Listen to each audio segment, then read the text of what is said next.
Cinderella फर्श पर रगड़ती है। उसका चेहरा धूल से सना हुआ है, जबकि पक्षी उसके चारों ओर चहचहाते हैं।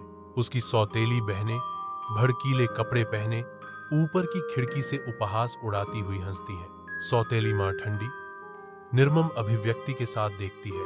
सिंड्रेला शाही गेंद में नाचने का सपना देखते हुए आहें भरती है। सिंड्रेला अपने मंद रोशनी वाले कमरे में बैठी है और एक फटी हुई पोशाक को ठीक करने पर ध्यान केंद्रित कर रही है।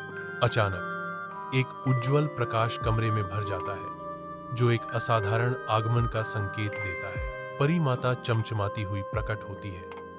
उसकी उपस्थिति कमरे को गर्मी और जादू से भर देती है। एक आरामदायक मुस्कान के साथ परी गौरमदर सिंड्रेला को आश्वस्त करती है, मत रो मेरी प्यारी, तुम गेंद पर जाओगी। सिंड्रेला और राजकुमार के नृत्य करते ही बॉलर रूम रोशनी से जगमगा उठता है। उनकी आंखें एक कोमल निगाह में टिकी हुई हैं। सौतेली बहनें ईर्ष्या से देखती हैं।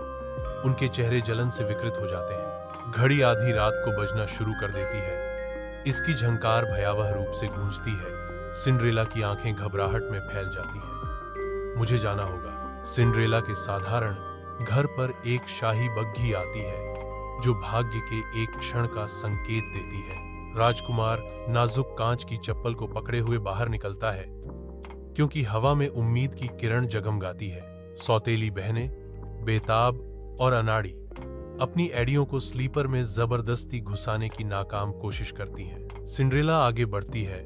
उसकी शर्मीलीपन एक सपने के वादे से पल भर के लिए छिप जाती है। चप्पल बिल्कुल सही बैठती है। शुद्ध जादू का एक क्षण। जैसे ही राजकुमार घोषणा करता है, तुम वही हो जिनके साथ मैंने नृत्य किया था। सिंड्रेला अब एक राजकुमारी महल के बगीचों में घूमती है। उसके चारों ओर फूलों का एक बहुरूप दर्शक है। वह मुस्कुराती है। उसका दिल दयालुता के माध्यम से राज्य में खुशी लाने के वादे से भरा है। राजकुमार सिंड्रेला से मिलता है और वे दोनों हाथ में हाथ डालकर अपने नए जीवन में कदम रखते हैं।